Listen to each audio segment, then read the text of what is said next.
Hello everyone. See if I can back up a little bit. There's a lot of junk in my new shop.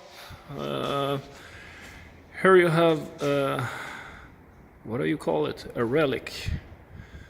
I don't really know how old it is, but probably it's made in the 1930s. And this is a Sweden-made power hammer called Bacco 802, and it got a 50 kilogram ram on this one. Don't got the anvil parts in yet, but so it's a quite powerful machine and quite complex. Due to, if you look at another power hammer I got here, that is East German made in Karl-Marx-Stadt, and this is a model of 1960, so it's quite new when it comes to spring-powered power hammers. And it's a company called WMV in East Germany when it was still communist rule over there. And that one, the ram is it's not there yet right now, but I'm restoring it, and it's got a 60 kilogram ram, this one, and that is the most simple. There is no adjustments or whatever. It's just strikes with the same force every strike. Very compared to this one, that has the Bacco has a lot of ways of tuning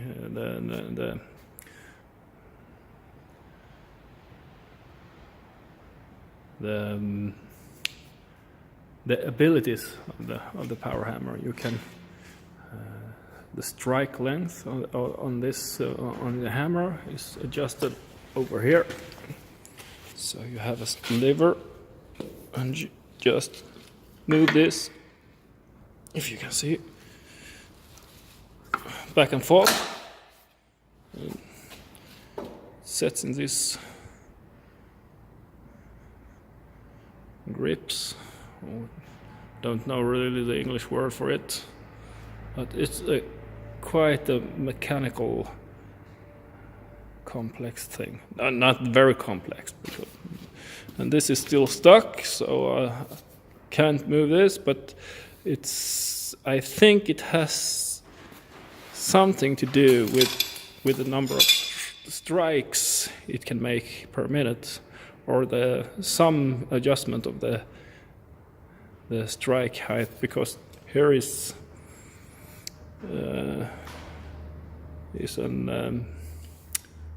crank that lifts, and if you turn the wheel here, you can see this is one that lifts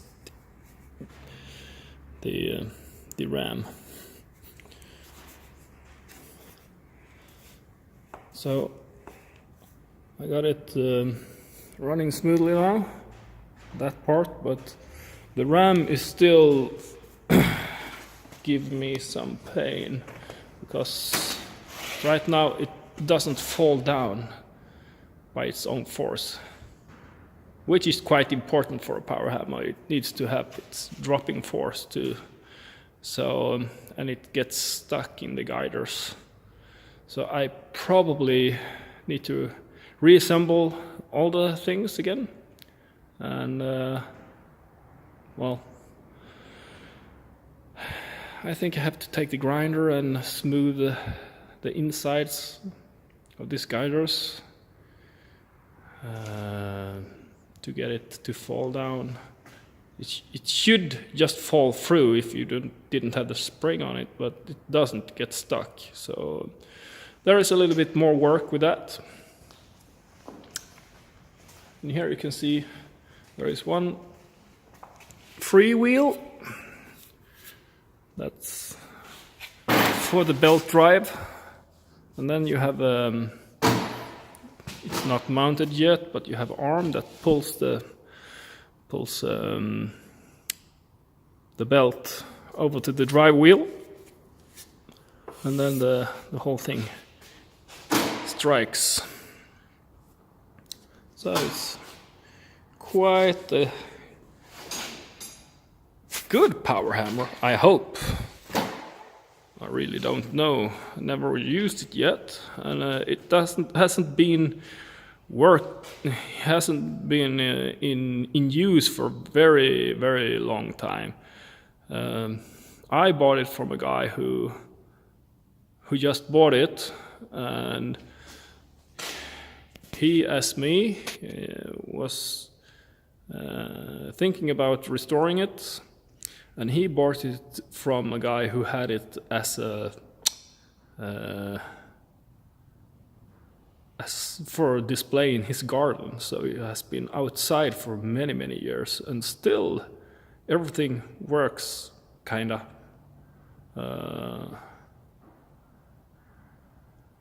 And that's quite amazing, actually. Over 100-year-old machine, and just some grease, and the parts move around. It's fantastic. So when this is done, I'm going to make a foundation for it, and after that I will put the electrical motor on it with a belt drive, and then it's on, working. And well, my shop is a mess. I just moved in here, but as you can see, I've got a lot of space compared to the small forge I used to work in. So here is my gas forges, and another power hammer. Got 3. This one is used to work, but this I know it's from 1926, and the clutch for the flywheel was worn out, so I'm waiting for new parts on it. It's a very good power hammer, actually, when it works. Very versatile. You can do even single hits with it. That's quite unusual for a power hammer. It usually gives more than one hit, but it's very good. I think it has a 38 kilo ram on that one. What's this? It's small compared to the other beast here, but soon everyone is going to work. This one actually doesn't need that much of restoring. It also has been outside for lots of years, maybe 4 or 5 years or more. And well, half an hour with a grease gun, and it worked. So I just gonna clean the guiders for it and reassemble it, and then the only thing that needs to be done is to get these anvils to machine shop, and there is they actually, wherever it came from, they used only this part here, so there is quite a big dent in it, and I want them smooth. And this is not a good, it's a peen anvil, and you can see it's almost triangular. It's good for heavy duty drawing out things, but for the things I make, it's quite useless. So I'm going to have made a new anvil for this, for the hammer, and it's probably going to be just a square one with flat dice. In Sweden we say the Swedish word "stad" for this part, but just remember the the English word for it. That's dice.